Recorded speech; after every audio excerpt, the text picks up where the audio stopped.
नमस्कार दोस्तों, आपका स्वागत है आपके अपने चैनल लीगल पॉइंट पर। मैं हूं उर्वशी राजटा।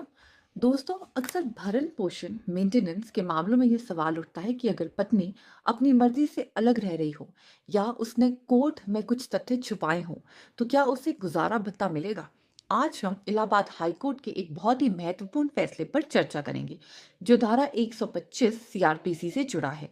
वीडियो में आगे बढ़ने से पहले मेरी आपसे गुजारिश है कि अगर आपने अभी तक हमारे चैनल को सब्सक्राइब नहीं किया है तो अभी सब्सक्राइब बटन दबा दें। बेल आइकॉन दबाना बिल्कुल ना भूलें, ताकि आपको हमारे आने वाले हर एक लीगल अपडेट के बारे में सबसे पहले जानकारी मिले। सबसे पहले जानते हैं इस केस का विवरण। केस का नाम श्रीमती गुड़िया बनाम स्टेट ऑफ यूपी और अन्य, कोर्ट इलाहाबाद हाई कोर्ट।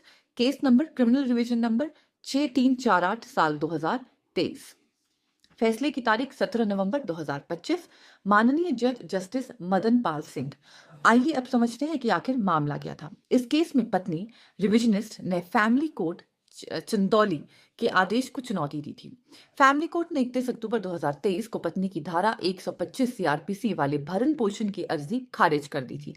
पत्नी का आरोप था कि उसके पति ने दहेज के लिए उसे प्रताड़ित किया और घर से निकाल दिया, लेकिन पति का कहना था कि दोनों के बीच पंचायत में समझौता हो चुका है। पत्नी ने नवरंग पासवान नाम के व्यक्ति से दूसरी शादी कर ली है। फैमिली कोर्ट ने माना कि पत्नी बिना किसी वाजिब कारण के अपने पति से अलग रह रही है और प्रथम दृष्टि पर व्यवसाय वो किसी और व्यक्ति के साथ रह रही है। इसी आदेश के खिलाफ पत्नी हाईकोर्ट पहुंची थी। दोस्तों, अगर आपको यह जानकारी काम की लग रही हो तो इस वीडियो को अभी लाइक करें, कॉमेंट करके अपनी राय जरूर दें।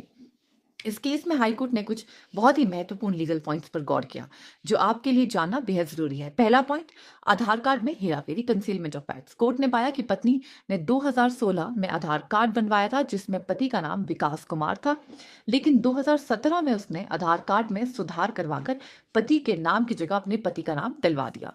कोर्ट ने सवाल उठाया कि जब उसने 2019 में केस किया तो उसने पुराने आधार कार्ड की कॉपी क्यों लगाई। यह कोर्ट को गुमराह करने जैसा है। दूसरा पॉइंट, आर्थिक स्थिति और अलग रहने का कारण, reason for separate living. Cross examination में पत्नी ने माना कि वह एक अमीर परिवार से है और उसका पति बहुत ही गरीब परिवार से था। उसने यह भी कबूल किया कि वह बेमेल रिश्ता यानी इनकम्पैटिबल रिलेशनशिप था और वह अपनी मर्जी से ससुराल छोड़कर मायके आ गई थी। कोर्ट ने माना कि अमीर गरीब का अंतर होना अलग रहने का पर्याप्त कारण यानी सफिशिएंट कॉज नहीं हो सकता। तीसरा पॉइंट, दूसरी शादी के सबूत, एविडेंस ऑफ सेकेंड मैरिज। पति ने कोर्ट में वोटर लिस्ट दिखाई थी जिसमें पत्नी ने पति का नाम नवरंग पासवान लिखा था। इसके अलावा ग्राम प्रधान का सर्टिफिकेट भी पेश किया गया था जिसमें कहा गया था कि पत्नी ने 15 मई 2018 को दूसरी शादी कर ली थी।